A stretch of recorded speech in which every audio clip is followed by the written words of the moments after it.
The screams of a little girl echoed through the neighborhood that day, her desperate voice asking a question no child should ever have to ask. "Mommy, why did you burn my clothes?" Those words would forever change the lives of everyone involved, setting in motion events no one could have predicted. But nobody expected what happened when the millionaire burst in, his thunderous voice drowning out even the child's cries. Before we begin, make sure to subscribe to the channel and comment where you're watching from. The crackling flames devoured the soft fabric of Emily's favorite blue sweater, turning childhood memories into nothing but smoke and ash. The young girl's fingers clutched desperately at the marble banister as she watched Veronica methodically feed another garment into the fireplace. The opulent hallway, with its soaring ceilings and polished surfaces, only amplified her sobs, making them sound hollow and small against the grandeur of their Connecticut mansion. "Please stop," Emily begged, her voice breaking as she lunged forward. Her tiny hands reached for the lavender dress, the last gift her father had given her before his unexpected passing. The delicate fabric still carried his scent, a fragrance that had comforted her through countless nights of grief. Veronica snatched it away with manicured fingers, her smile never reaching her eyes. "This old thing? It's inappropriate for a girl of your standing now." The socialite's voice was honey-coated poison as she dangled the dress over the flames. "We need to make room for new things, better things." Emily collapsed to her knees on the cold marble floor, her screams echoing unanswered throughout the empty house. The staff had been given the afternoon off, a calculated move by her stepmother that now made terrible sense. No witnesses, no intervention. Just a little girl watching her past disappear, piece by piece. "Mommy, why are you burning my clothes?"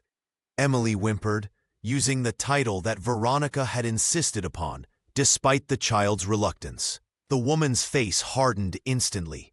"Don't be so dramatic, and stand up. You'll ruin your new skirt." She tossed the lavender dress into the fire without ceremony, watching with satisfaction as the flames consumed it. "Your father isn't here to spoil you anymore. It's time you learned how things work in the real world."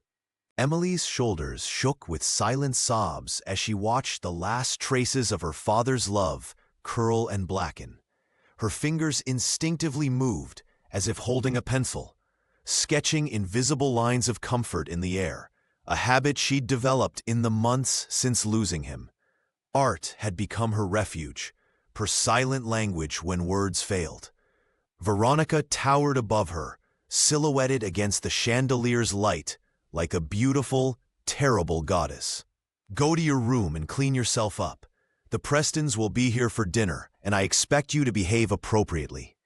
As Emily retreated up the grand staircase, her small frame seemed to shrink further with each step. In her mind, she was already drawing, sketching herself into a world where she was loved, where she belonged. She wondered what she would need to become to earn her stepmother's affection in this new, hostile reality where her past was literally going up in flames. The mahogany doors of the mansion flew open with such force that the crystal chandelier in the foyer trembled. Nicholas Hale stood silhouetted against the afternoon light, his tall frame casting a long shadow across the marble floor. The tech millionaire's eyes narrowed as they adjusted to the dimness inside, then widened in horror at the scene before him. "What in God's name do you think you're doing?" His voice thundered through the opulent space, bouncing off the high ceilings and ornate moldings. Veronica's hand froze mid-air, Emily's pale blue coat dangling from her manicured fingers like a condemned thing. For a moment, the socialite's carefully constructed facade cracked. Her shoulders stiffened, and something akin to fear flickered across her features before she regained her composure. "Nicholas," she said coolly, lowering the garment, "this is a private family matter. I don't recall inviting you into our home." Emily remained huddled on the floor, her small frame shaking with sobs that had grown quiet from exhaustion. Through tear-blurred vision, she studied the tall stranger whose presence had halted the destruction of her belongings. There was something vaguely familiar about him, perhaps from one of the photographs her father had kept in his study. Nicholas strode forward, his expensive shoes clicking against the marble. "Emily," he said, his voice softening as he knelt beside her, "do you remember me? I was a friend of your mother's." The little girl shook her head, but felt an inexplicable sense of safety in his presence. His eyes were kind, unlike the cold calculation she'd grown accustomed to seeing in her stepmother's gaze. "You have no right to interfere," Veronica hissed, positioning herself between them. "I'm merely clearing out old things. Emily needs to understand that we're starting fresh." "By burning her memories?" Nicholas stood, towering over Veronica. "I made a promise to protect her, and I intend to keep it." Emily watched this exchange with growing wonder.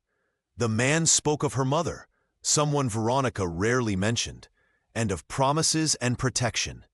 Though she couldn't fully comprehend the undercurrents of tension between the adults, she felt something she hadn't experienced in months: hope. Veronica's perfectly composed smile returned, though it didn't reach her eyes. "I think you should leave now, before I call security." Nicholas didn't budge.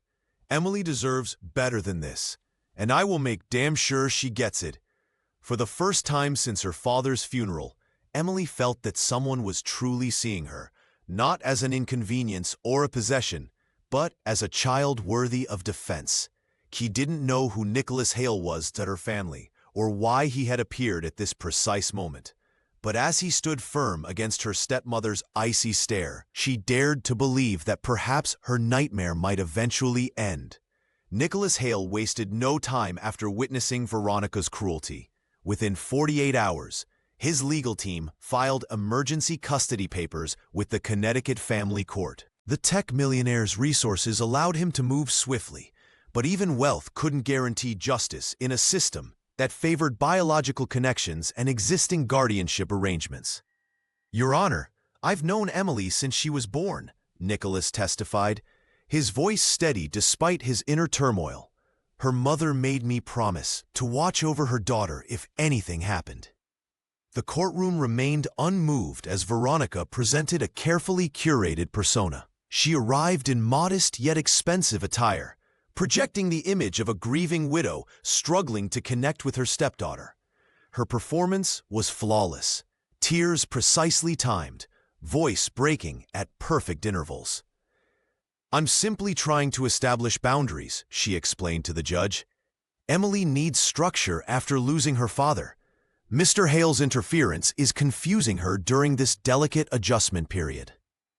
Nicholas watched in disbelief as Veronica's attorney presented photographs of their home, immaculately staged rooms with Emily's artwork prominently displayed. The school principal testified about Emily's consistent attendance, never mentioning the girl's increasing withdrawal and silence.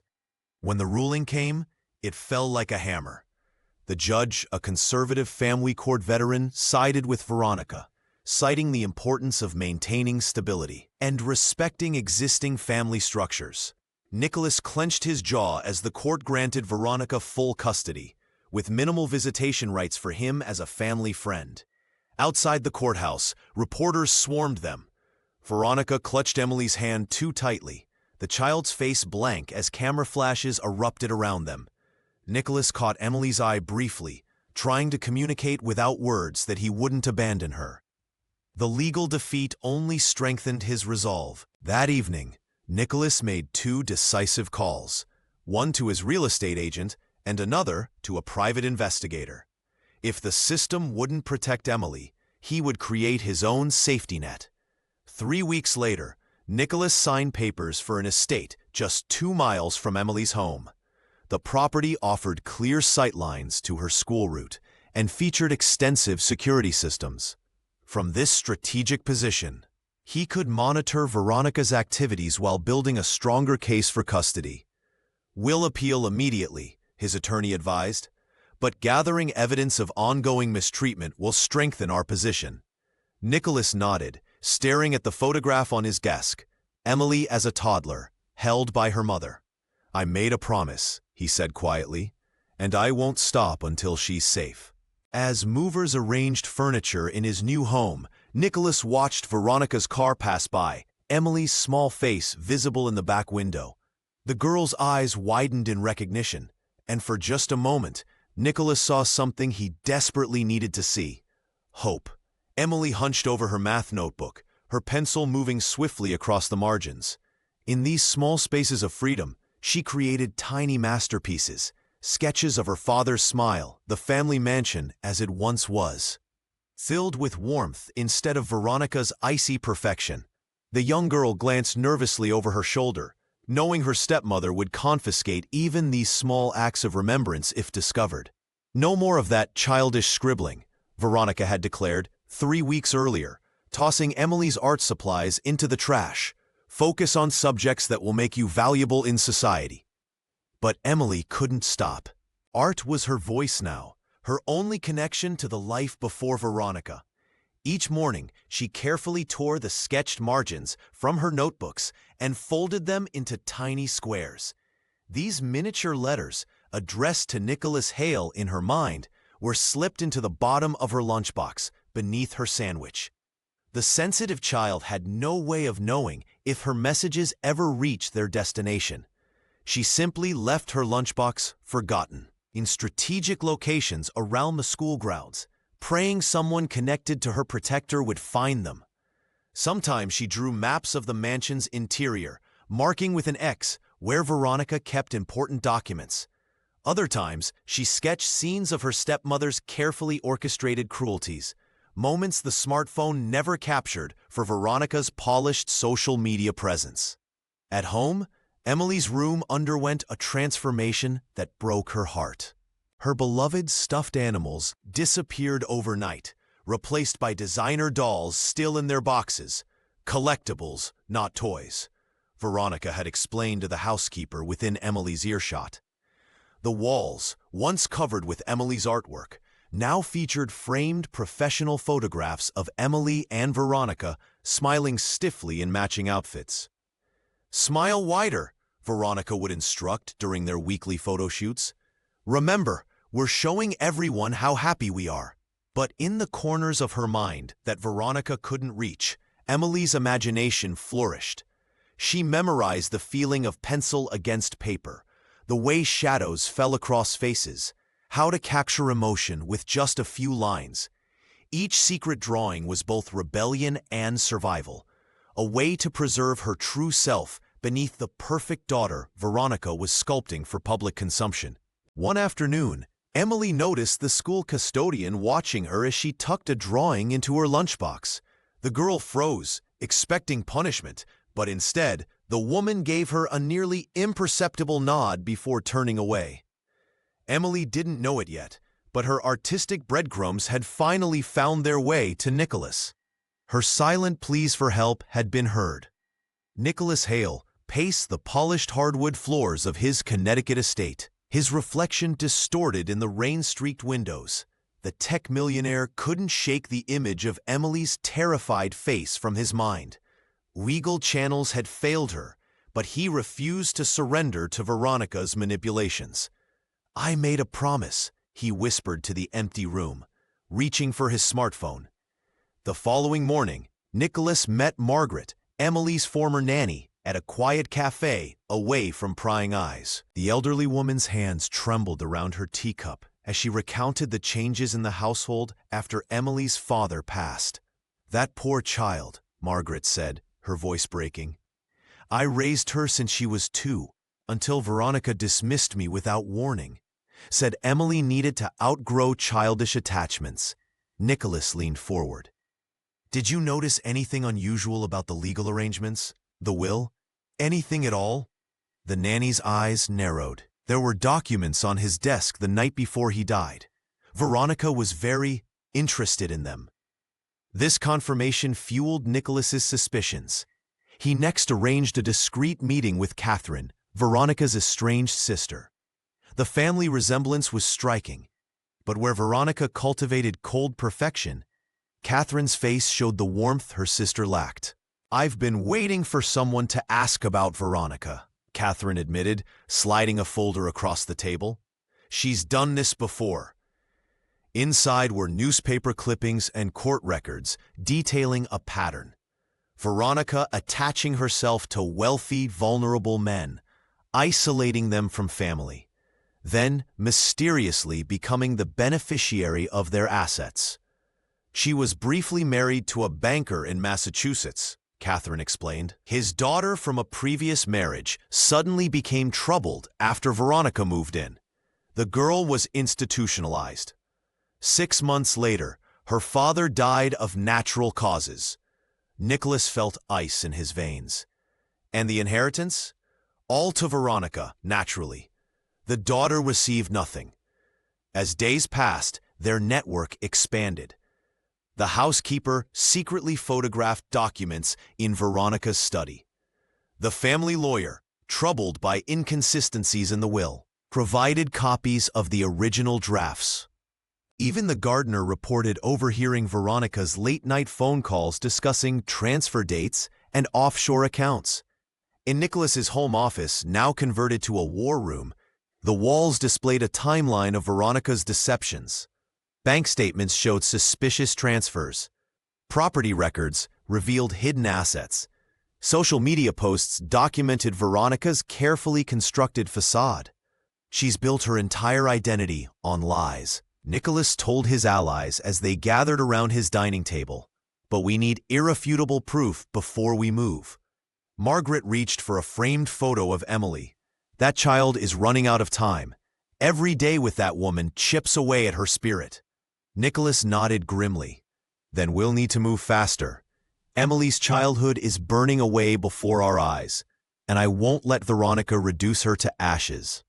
Emily's routine of silent endurance broke unexpectedly on a Tuesday afternoon when she wandered past Mrs. Hathaway's quaint cottage. The retired costume designer had noticed the girl walking alone too many times, her shoulders hunched beneath the weight of invisible burdens. Today, she called out to Emily from her garden, offering freshly baked cookies that smelled of cinnamon and possibility. "You look like someone who appreciates beautiful things," Mrs. Hathaway observed, noticing how Emily's fingers lingered on the intricate embroidery of a throw pillow in the living room. The older woman's eyes held no judgment, only understanding that reached beyond words. When Mrs. Hathaway showed Emily her sewing room, something shifted in the girl's demeanor.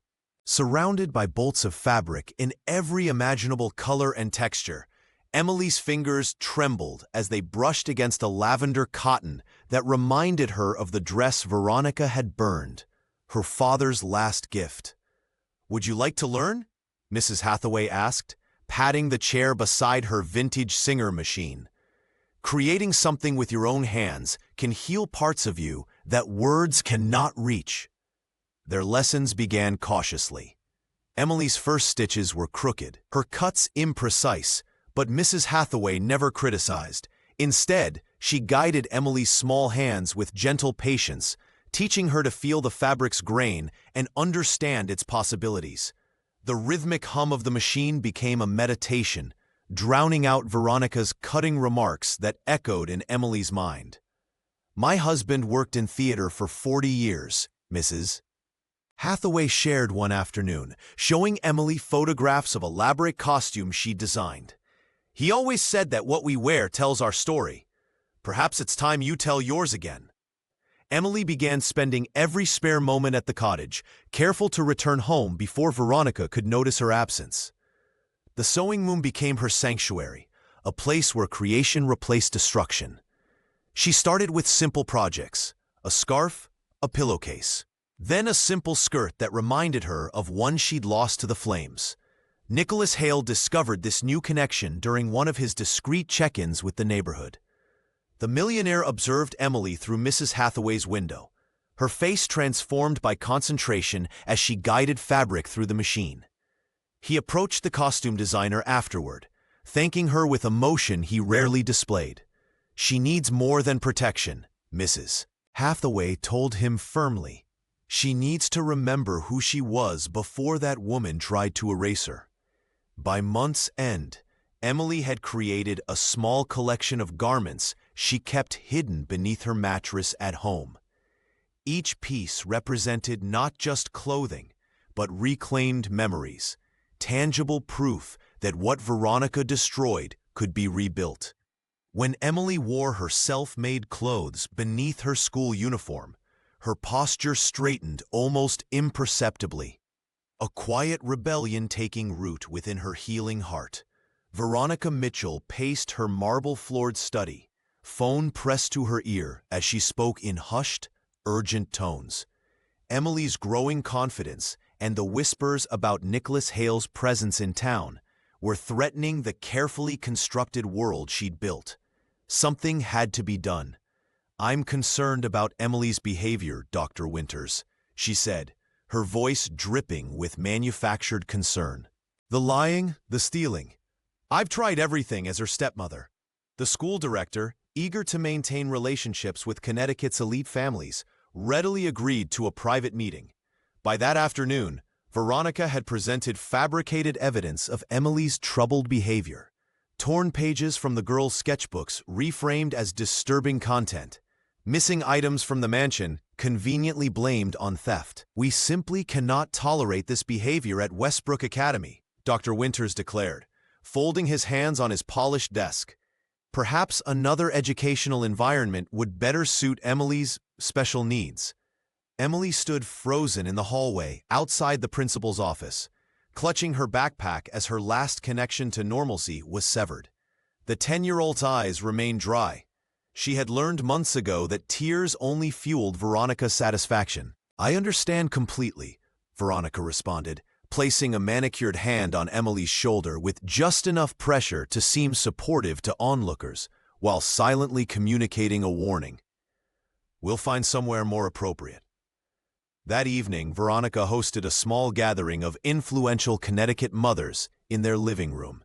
Emily was paraded out briefly, then dismissed upstairs while the socialite spun her narrative. "It's heartbreaking," she sighed, accepting sympathetic touches on her arm. "After losing her father, Emily's behavior has become increasingly concerning. The school tried everything, but some children simply need specialized attention." The women nodded knowingly, mentally removing Emily from birthday party guest lists and summer camp recommendations. Isolation complete. Upstairs, Emily pressed her ear against the heating vent, listening as her reputation was systematically dismantled. She clutched the small piece of fabric she'd hidden from Mrs.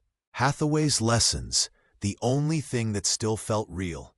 The next morning, Veronica announced Emily would be homeschooled temporarily while they explored options. In reality, she hired a strict tutor who reported directly to her, eliminating any chance for Emily to form new connections. "Your father would be so disappointed," Veronica remarked casually over dinner, watching Emily's shoulders slump further.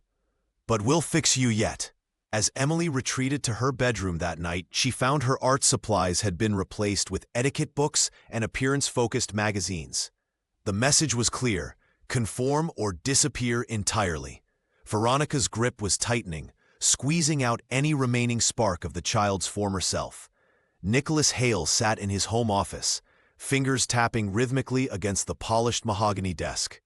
The news of Emily's expulsion from school had reached him through his carefully cultivated network of informants.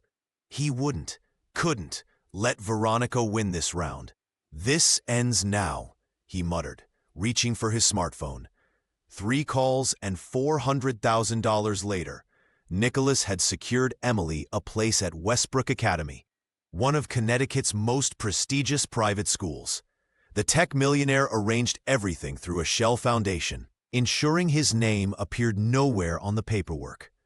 The scholarship would cover everything: tuition, uniforms, supplies, and even transportation. When Emily received the acceptance letter, she stared at it in disbelief. Veronica snatched it from her hands, eyes narrowing as she scanned the document. "A full scholarship? For you?" Her stepmother's voice dripped with suspicion. "How convenient." Emily kept her head down, afraid her face might betray her hope. She didn't understand how this had happened, but for the first time in months, she felt a spark of excitement. Westbrook had an exceptional arts program, something her previous school had lacked. The following week, Veronica escorted Emily to campus, maintaining her perfect mother facade. She charmed the headmistress with practiced ease, asking pointed questions about the mysterious benefactor. "We have several anonymous donors who support exceptional students," the headmistress explained diplomatically. Emily's artistic portfolio was quite impressive. What the headmistress didn't mention was the substantial donation that had accompanied Emily's application, a donation that had funded the school's new digital arts lab. As weeks passed, Emily flourished at Westbrook. She made tentative friendships and found sanctuary in the art studio. Meanwhile, Veronica grew increasingly paranoid. During a ladies' luncheon, Cassandra Wellington, wife of a hedge fund manager, casually mentioned the mysterious scholarship.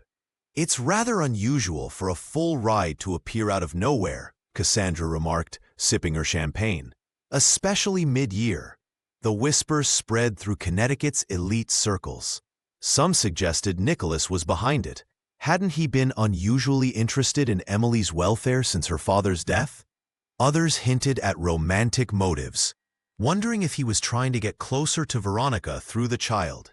When the rumors reached the school board, questions arose about the scholarship's origins. The administration began an investigation, threatening to unravel Nicholas's careful plan. Nicholas received a warning call from his contact at Westbrook. "They're looking into the foundation," the board member whispered. "I can only stall them for so long." The millionaire frowned, weighing his options. If his involvement was exposed, Veronica could use it against him in court, claiming interference or even harassment. Yet he couldn't bear the thought of Emily losing this opportunity. The custody battle had just become exponentially more complicated. Veronica Morgan had built her online empire on perfectly filtered images and heartwarming captions. Her Instagram page was a carefully curated gallery of domestic bliss, designer outfits, spotless interiors, and most importantly, touching moments with her stepdaughter that garnered thousands of sympathetic likes. "Smile wider, Emily," Veronica hissed through clenched teeth as she positioned the child next to a lavish breakfast spread she had prepared solely for the photo. The socialite had spent 3 hours arranging the scene. Fresh flowers, organic pastries, and handwritten notes that spelled out family love in elegant calligraphy. Emily tried her best, her small fingers trembling as she held the fork exactly as instructed. But when she accidentally knocked over a glass of orange juice, staining the immaculate tablecloth, something in Veronica snapped. "You stupid, ungrateful child!" she screamed, her composure evaporating instantly. "Can't you do anything right after everything I've done for you since your father died?" The young girl cowered, tears streaming down her face as her stepmother continued the tirade, unaware that Maria, their new housekeeper, was standing in the doorway, smartphone discreetly recording the entire meltdown. By evening, the video had spread across social media platforms. The contrast between Veronica's public persona and private behavior was shocking. Her perfectly made-up face contorted with rage, pointing accusingly at a terrified Emily, who seemed to shrink with each verbal blow. "Connecticut's socialite's dark side exposed," read the headline on a local news website. Within 24 hours, the clip had been viewed over 2 million times. Comments flooded in, many from parents in their affluent community expressing outrage and concern for Emily's welfare. Nicholas Hale watched the video from his estate, his jaw clenched in cold fury. This was the evidence he had been waiting for. The tech millionaire immediately forwarded the footage to his legal team, then called Emily's therapist, his cousin, to discuss how this development might affect their strategy. Meanwhile, Veronica locked herself in her bedroom, frantically calling public relations specialists and threatening legal action against anyone who shared the doctored footage. Her smartphone buzzed incessantly with notifications, journalists requesting comments, farmer friends distancing themselves, and child welfare authorities scheduling an urgent home visit. "This is a setup," she insisted to her lawyer through tears, mascara streaking down her cheeks. "Nicholas is behind this. He's always wanted to take her from me." But as darkness fell over the mansion, Veronica stood at her window, watching unfamiliar cars drive slowly past their gates. For the first time since she had married Emily's father, she felt her grip on her carefully constructed world beginning to slip. The mask had cracked, and through that crack, the truth was pouring in like floodwater. Veronica Thornton paced her opulent living room, phone pressed to her ear as she spoke in hushed tones. The chandelier cast sinister shadows across her face as she finalized her most desperate gambit yet. With her carefully constructed facade beginning to crack, she needed something more substantial than manipulated social media posts to maintain custody of Emily. $20,000. Cash, not a word to anyone, she whispered, ending the call with a triumphant smile. The next morning, a former employee of Nicholas Hale's tech company appeared at the Connecticut courthouse, claiming the millionaire had orchestrated a vendetta against Veronica. The witness, a disheveled man with rehearsed sincerity, testified that Nicholas had openly discussed using Emily as leverage in some mysterious revenge plot against her stepmother. He said he'd do anything to destroy her, the man claimed, his testimony sending ripples through the assembled crowd. Mr. Hale has been obsessed with ruining Miss Thornton for years. Nicholas sat stunned as his character was systematically dismantled. The tech entrepreneur who had built his fortune through innovation and integrity now watched helplessly as fabricated stories of corporate sabotage, personal vendettas, and psychological manipulation were entered into public record. "This is absurd," he protested, but doubt had already taken root in the minds of court officials. His attorneys scrambled to counter the allegations, but Veronica's legal team had prepared thoroughly, producing doctored emails and contextless voice recordings. Local news outlets picked up the sensational story. Headlines questioned Nicholas's motives, painting him as a vindictive ex-fiancé rather than Emily's protector. The socialite leveraged her connections to ensure the narrative spread through Connecticut's elite circles, effectively isolating Nicholas from potential allies. At school, Emily overheard whispers about the man who had burst into their home months ago. Her classmates repeated fragments of adult conversations, that the millionaire wanted to use her for publicity, that he was dangerous, that her stepmother was protecting her from him. The girl's fragile trust began to waver. That evening, as Emily sat at her desk attempting to sketch, Veronica entered with uncharacteristic gentleness, placing a cup of hot chocolate beside her. "I know this has been difficult," she said, her voice honey-sweet, "but sometimes people pretend to care when they have other motives." Emily stared at her drawing, a half-finished portrait of Nicholas. His kind eyes now seemed somehow suspect. The child set down her pencil, confused and heartbroken. "I just want someone to tell me the truth," she whispered. Veronica placed a manicured hand on Emily's shoulder. "That's what I'm trying to do, sweetheart." For the first time since the fire that had consumed her clothes and memories, Emily wondered if her stepmother might be right. The thought left her feeling more alone than ever.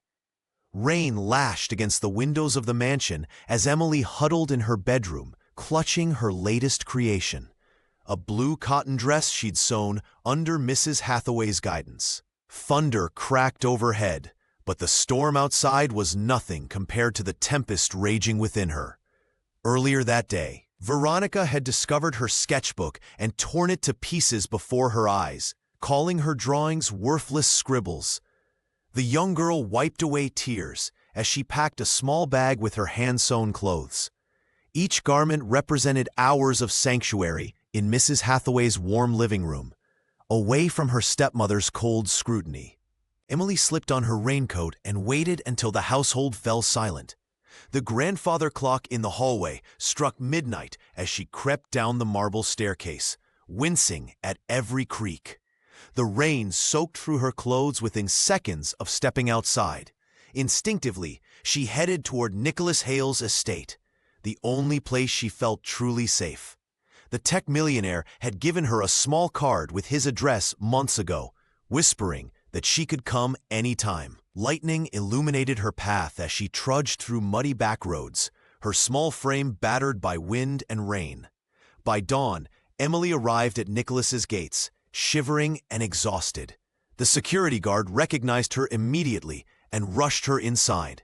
Nicholas appeared in his bathrobe, his face a mixture of relief and concern. "I couldn't stay there anymore," she whispered, collapsing into his arms. While Emily slept, wrapped in warm blankets, the news of her disappearance spread like wildfire. Veronica contacted authorities, portraying herself as the distraught mother whose troubled child had run away. News vans lined the street outside the family mansion, reporters eager to cover the story of the missing girl from Connecticut's elite. When police discovered Emily at Nicholas's estate, the situation exploded into a full-blown scandal. Social media erupted with speculation about why she had fled and sought refuge with her mother's former friend. Child Protective Services launched an immediate investigation. The judge who had previously ruled in Veronica's favor now faced mounting public pressure. Emily's disappearance had forced the courts to take a harder look at her living situation. Photographs of the exhausted, rain-soaked child arriving at Nicholas's home circulated widely, raising uncomfortable questions about Veronica's parenting. "This changes everything," Nicholas's lawyer told him privately. "The court can't ignore this, but child doesn't flee into a storm unless she's desperate." As Emily recovered, surrounded by genuine care for the first time in months, she didn't yet understand that her act of desperate courage had finally cracked the perfect facade Veronica had built around their life. The storm had passed, but the ripples from her midnight escape were only beginning to spread. Veronica Blackwell's Chanel dress shimmered under the crystal chandeliers of the Westport Charity Foundation's annual gala. The event, broadcast live across Connecticut, represented her perfect opportunity to rehabilitate her tarnished image. She had meticulously planned every detail, from Emily's designer dress to their rehearsed interactions for the cameras. "Smile wider," she whispered through clenched teeth as she guided Emily through the crowd of Connecticut's elite. The child's shoulders tensed beneath her stepmother's grip. Photographers captured their entrance, the flashes illuminating what appeared to be the perfect family portrait. The socialite worked the room with practiced charm, dropping references to her philanthropic endeavors while keeping Emily close like a prop. "We've always believed in giving back," she told the chairman of the foundation, her voice carrying just enough to be picked up by nearby microphones. Nicholas Hale watched from across the ballroom, his expression unreadable as he sipped sparkling water. The tech millionaire had secured an invitation through his considerable influence, determined not to let Veronica control the narrative any longer. When the event coordinator announced Veronica would be speaking about children's welfare, a subtle signal passed between Nicholas and a woman near the service entrance. The old nanny nodded almost imperceptibly before disappearing into the crowd. Veronica ascended to the podium with practiced grace, Emily reluctantly trailing behind. "Family is everything," she began, her voice honeyed with false sincerity. "As a mother, I've dedicated myself to—" The large screen behind her suddenly flickered. Instead of the planned slideshow of charity work, footage appeared of Veronica screaming at Emily, yanking sketches from her hands and tearing them to pieces. The timestamp showed it was from just 3 days earlier. Gasps rippled through the audience. Veronica froze mid-sentence, her face draining of color as she turned to see the damning evidence playing for all of Connecticut to witness. "Is this your idea of motherhood?" called out a journalist who had been tipped off about the footage. Another stood up. "Can you explain the court documents suggesting you've misappropriated Emily's inheritance?" Cameras swiveled from the screen to capture Veronica's expression. The woman's carefully constructed facade crumbled as flashbulbs documented her humiliation. She grabbed Emily's arm, but the child pulled away, finding courage in the moment of truth. "Security!" Veronica demanded, but no one moved to help her. Instead, the foundation's director approached the podium, gently escorting Emily away while leaving Veronica exposed to the barrage of questions. By morning, footage of the gala disaster dominated local news and social media. The woman who had cultivated her image so carefully for years watched helplessly as her standing among Connecticut's elite crumbled beneath the weight of exposed truths. The courtroom fell silent as Emily took the stand. For a child who had spent months whispering her pain into drawings, speaking aloud felt foreign yet necessary. Her small fingers gripped the wooden rail as she faced the judge, the weight of countless eyes upon her. "Can you tell us what happened that day with your clothes, Emily?" the judge asked gently. Emily's gaze found Nicholas Hale in the crowd. The tech millionaire nodded encouragingly, his steady presence anchoring her to the moment. Beside him sat her old nanny, whose weathered hands were clasped in prayer, and the therapist who had helped Emily translate her sketches into words. "Veronica waited until Dad was buried," Emily began, her voice surprisingly clear. "She said my clothes were childish and took everything that smelled like him." The young girl's composure wavered only briefly. "When I tried to save my lavender dress, she pushed me away and threw it in the fire. She said I needed to forget." The courtroom remained transfixed as Emily described the systematic erasure of her past, belongings disappearing, photographs removed, even her art supplies confiscated when she tried to preserve memories through drawing. "Objection!" Veronica's attorney interjected. "This child is clearly being coached." The judge peered over her glasses. "Overruled. Continue." "Emily." Nicholas moved closer, placing his hand on Emily's shoulder. The warmth of his touch steadied her, a silent reminder that she was no longer alone. The child straightened, drawing strength from the connection. "At school, I started drawing in my notebook margins," she continued. "Mrs. Hathaway taught me to sew so I could make new clothes that reminded me of Dad." Amale's voice grew stronger with each word. "I wasn't trying to be difficult. I just didn't want to forget him." When asked about her feelings toward her stepmother, Emily's answer surprised everyone. "I think Veronica is scared too," she said thoughtfully. "She wants people to think she's perfect. But nobody is." The socialite shifted uncomfortably in her seat, her carefully constructed mask slipping. Emily shared how she'd hidden drawings under her mattress, how she'd whispered to her father's photograph when no one was listening, and how she'd learned to appear compliant while protecting the core of who she was. As she finished speaking, there wasn't a dry eye in the courtroom. The judge, visibly moved, thanked Emily for her bravery. "Would you like to add anything else?" the judge asked. Emily nodded, her resilience shining through tears. "I just want to feel safe again, and I want to keep my memories of my dad." As she stepped down from the stand, Emily walked directly to Nicholas, who enveloped her in a protective embrace. For the first time since her ordeal began, she felt truly heard. The courtroom fell silent as the housekeeper Martha took the stand. Her weathered hands trembled slightly as she recounted what she had witnessed over the past several months. The fire that consumed Emily's cherished lavender dress was merely the culmination of a systematic erasure that had been happening right under everyone's noses. "It started with small things," Martha testified, her voice growing stronger with each word. "A drawing would disappear from the refrigerator. A stuffed animal would vanish from her bed. When I asked Veronica about it, she'd say Emily had lost them or that they were being cleaned." Emily sat beside Nicholas, her small fingers tracing invisible patterns on the wooden table before her. The therapist had encouraged her to bring her sketchbook to court, and now Judge Wilson requested to see it. Page after page revealed not just artistic talent, but a documented history of loss. Drawings of beloved items labeled with dates and captions like "Mommy threw away today" or can't find anymore. The prosecutor displayed enlarged copies of these drawings on a screen for the court to see. These aren't just a child's imagination, she explained. They're evidence of a pattern. When Veronica's attorney attempted to dismiss the drawings as fabrications, the housekeeper produced a small box containing photographs she had secretly taken of Emily's room, before and after Veronica's cleaning sessions. The transformation was stark.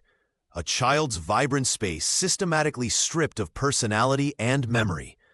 But the most damning revelation came when Nicholas Hale himself took the stand. The tech millionaire's testimony sent shockwaves through the courtroom. "Veronica and I were engaged 15 years ago," he stated, his voice steady despite the collective gasp from the gallery.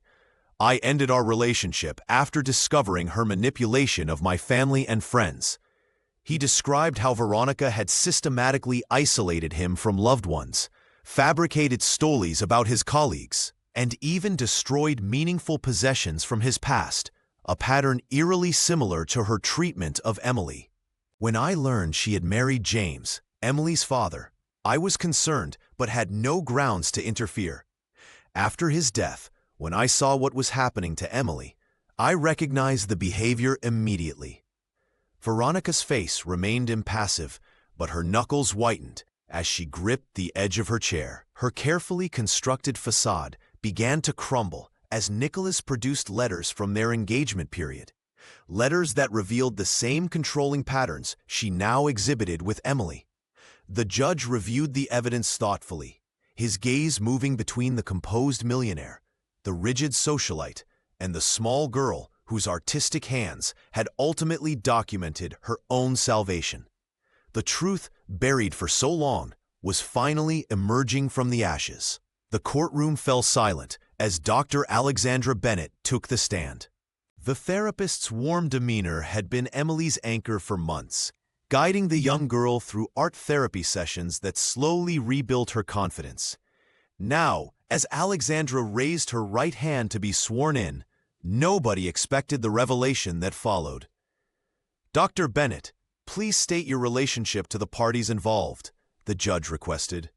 "I am Emily's therapist," she began, her voice steady.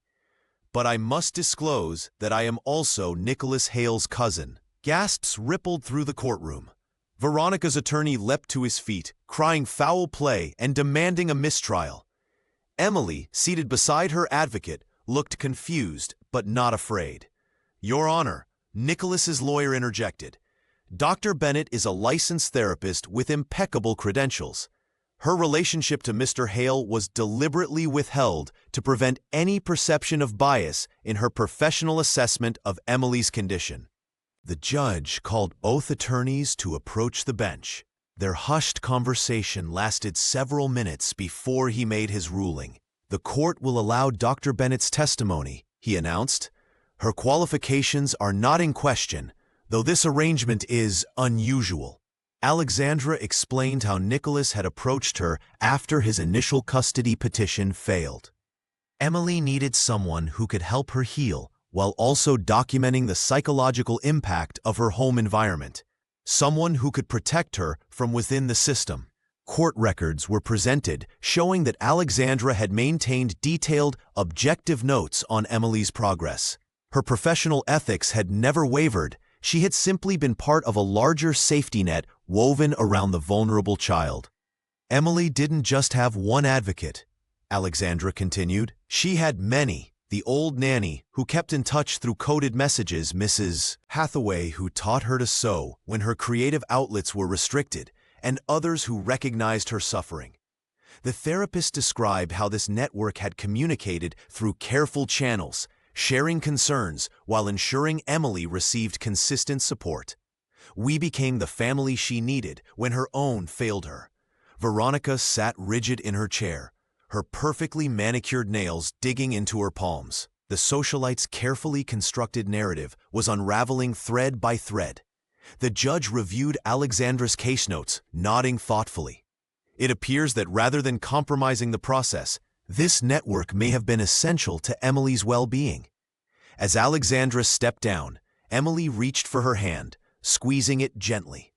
The therapist smiled at her young patient, their bond transcending the clinical relationship they'd maintained for months. The court began to recognize what Nicholas had understood all along, that protecting Emily required not just one person's efforts, but an entire community standing against the isolation Veronica had engineered. It wasn't just about rescuing a child. It was about restoring the connections that make healing possible.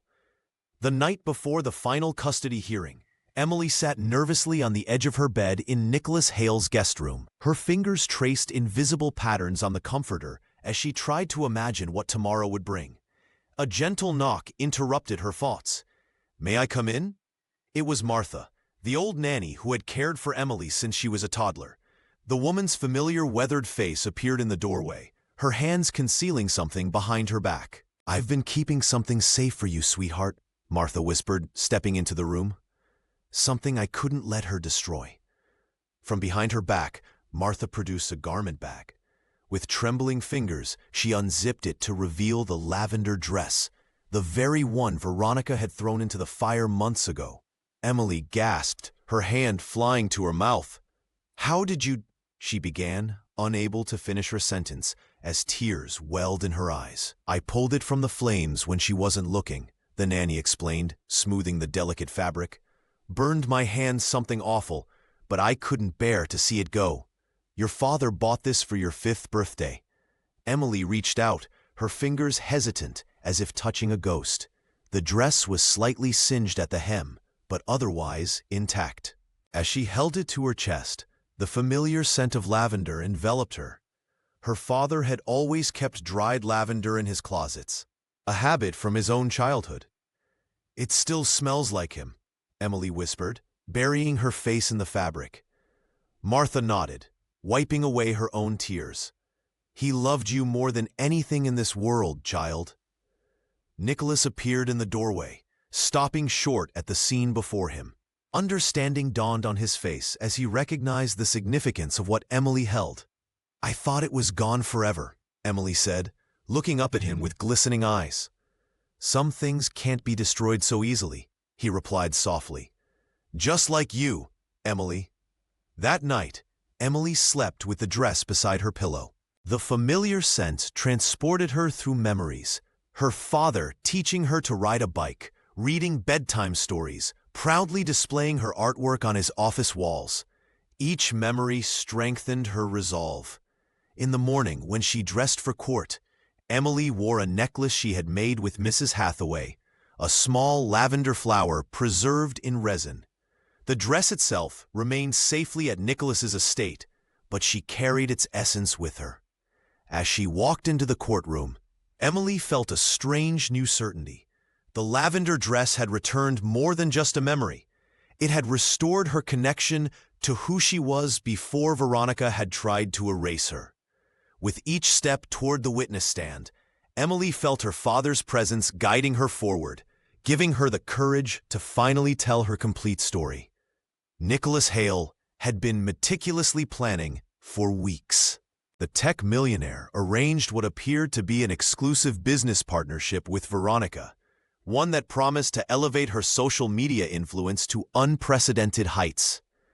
The offer was too tempting for her to refuse, a collaboration with several luxury brands that would cement her status among Connecticut's elite. "We just need to verify your engagement metrics and previous partnerships," the investigator said, smiling professionally as Veronica handed over access to her accounts. She didn't realize he was working for Nicholas. Within 48 hours, the truth unraveled spectacularly. The investigation revealed that Veronica's entire online persona was fabricated. Her supposed charitable donations were phantom transactions. Her partnerships with major brands were falsified with doctored correspondence, and her original content had been stolen from smaller creators who lacked the resources to fight back. "She's been living a complete lie," Nicholas explained to the legal team as they compiled the evidence. "Every post, every partnership, it's all smoke and mirrors." The discovery provided powerful ammunition for the ongoing custody battle, revealing Veronica's character in ways that couldn't be dismissed by even the most sympathetic judge. Meanwhile, Emily was experiencing a different kind of revelation. Her art teacher, quietly encouraged by the therapist, had submitted Emily's portfolio to the National Young Artists Competition without telling the young girl. The collection of drawings, some on proper paper, others on napkins and notebook margins, told a story of loss, resilience, and quiet hope that resonated with the judges. When Emily received the news that she had won first prize, she couldn't believe it. "This must be a mistake," she whispered to Mrs. Hathaway, who had come to the school to congratulate her. The retired costume designer squeezed her hand. "No mistake, dear. Your art speaks truth that adults often forget how to hear." The local newspaper featured Emily's victory, complete with photographs of her standing beside her winning pieces. The article praised her extraordinary emotional depth and remarkable technical skill for someone so young. What the journalists didn't know was how each drawing represented a moment stolen from Veronica's watchful eye, a silent rebellion transformed into public triumph. Nicholas made sure the newspaper coverage reached the judge's desk. The timing couldn't have been more perfect. Emily's artistic success juxtaposed against the exposure of Veronica's fraudulent world. The contrast painted a clear picture: a child with authentic talent versus an adult living an elaborate lie. For the first time since her father died, Emily felt seen, not as a possession to be controlled or a burden to be managed, but as herself. The recognition validated what Nicholas had told her all along. Her voice mattered, her perspective was valuable, and her future was worth fighting for. Nicholas Hale sat in his study, poring over Emily's sketches for the 100th time. Something about one particular drawing had been nagging at him for days, a detailed rendering of an ornate picture frame that once hung in her father's study. The millionaire recognized it immediately. He'd admired it during his visits to the mansion years ago. Why would she draw this specific frame? He wondered aloud, tapping his finger against the paper. The next morning, Nicholas arranged an urgent meeting with the estate's former housekeeper. "That old thing? Mr.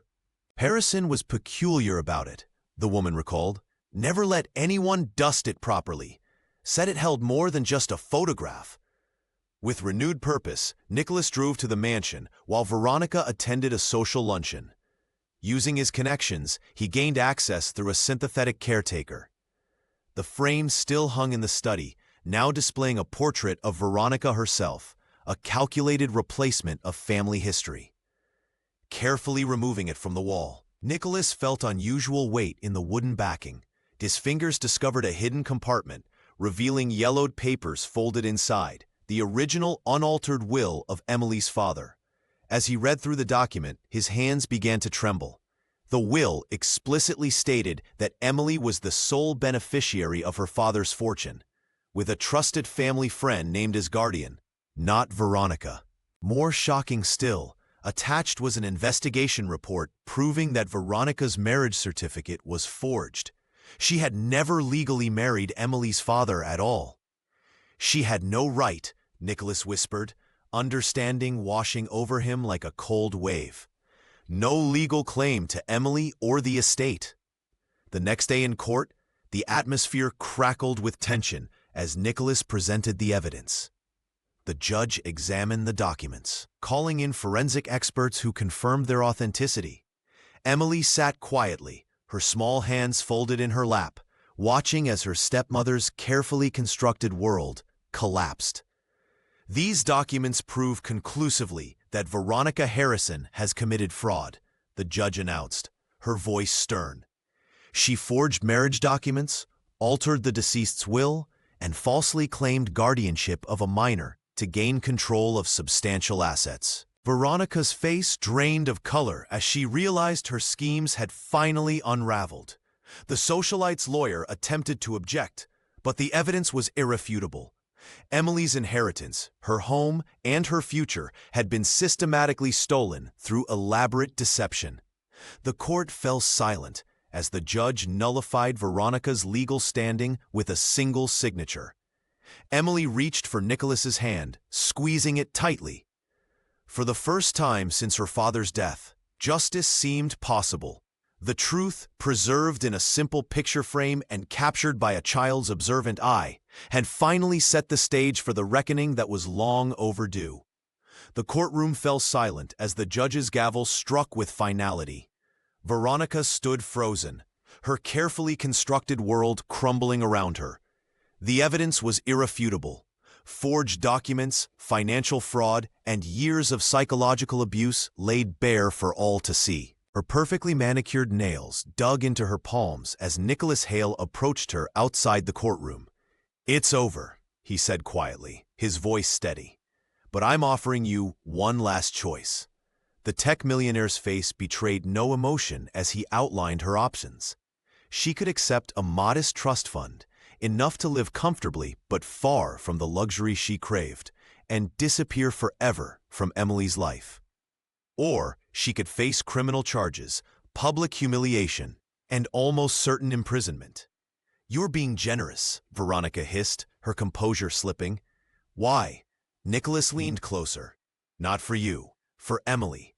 She deserves to heal without a drawn-out public spectacle." The socialite's eyes darted around the courthouse hallway, calculating. Her network of allies had evaporated overnight. The same Connecticut elite who had once fawned over her Instagram-perfect life now averted their eyes as they hurried past. Without her status, without her mansion, without the child she had used as a prop in her performance of motherhood, what was left? "I'll take the money," she finally whispered. Within 48 hours, Veronica had signed the necessary paperwork, emptied her closets of designer clothes, and vanished from Connecticut. The only trace she left behind was a handwritten note addressed to Emily, discovered by the old nanny while clearing out the last of Veronica's possessions. "This isn't the end of our story," it read. "Someday, when you least expect it, I'll return to claim what's mine." The nanny immediately brought the note to Nicholas, who read it with a furrowed brow before locking it away in his safe. He decided not to tell Emily about the threat, at least not yet. She had endured enough. That evening, Nicholas found Emily sitting by the window in her new room at his estate. The young girl was sketching, her fingers moving confidently across the paper. She looked up when he entered, her expression lighter than he had seen in months. "Is she really gone?" Emily asked, setting down her pencil. Nicholas nodded. "She can't hurt you anymore." Emily turned back to the window, watching as golden sunset light spilled across the gardens. "I used to be so scared all the time," she said softly, "like I was holding my breath every minute." "And now?" Nicholas asked. The child took a deep, deliberate breath and released it slowly. "Now I can breathe again." For the first time since her father's death, Emily slept through the night without nightmares.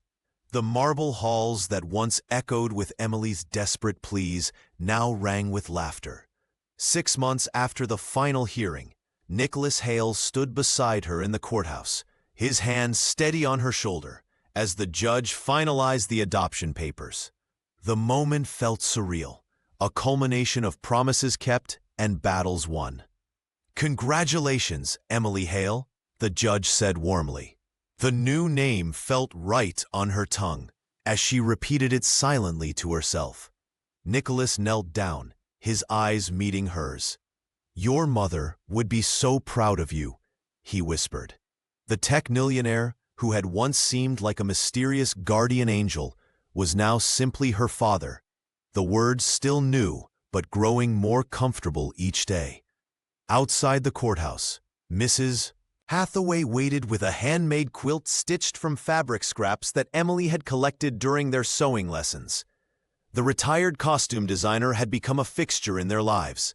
Sunday dinners at her cottage, now a cherished tradition.